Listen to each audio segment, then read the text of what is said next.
Ngayon ay Miyerkules Santo, so gumawa ako ng gulay. Ito ay zucchini fritters with tzatziki sauce. Ayan. So bali dalawa ang ginawa natin ngayon. Una, grated muna natin yung ating zucchini. Bali 3 piraso yung ginawa ko dyan, ay ginirate natin. And then lagyan natin siya ng asin, ibabad natin siya ng mga 10 minuto sa asin. Then after nun, pigaan natin yung zucchini na matanggal yung tubig. So ayan, napigaan natin. So ito ay isang itlog,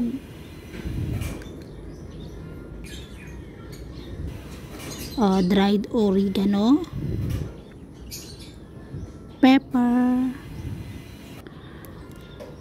flour, and then baking powder.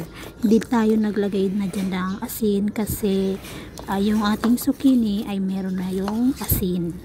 So kasi pag naglagay pa tayo dito ng asin, mag-aalat na yon. Then ilagay na natin yung ating pinagaan na zucchini. Paghaluin natin na maigi na makutno butter natin. Then nagdagdag ako ng sibuyas at saka bawang. Pwede naman kayo paglagay dito ng carrots or saka patatas. Pwede rin nyo rin lagyan ng tuna, ikan. So maraming yung zucchini natin.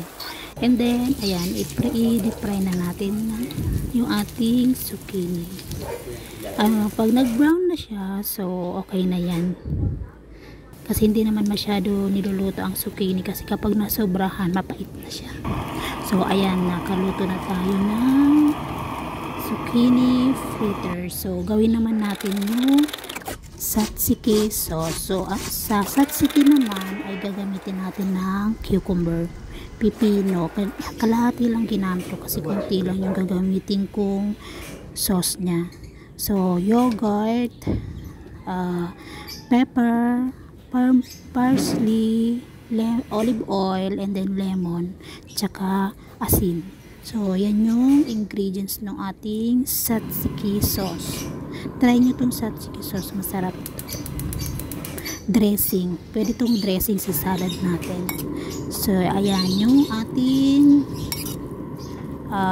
dalawang ingredients ngayon, dalawang menu, tzatziki sauce and then zucchini fritters.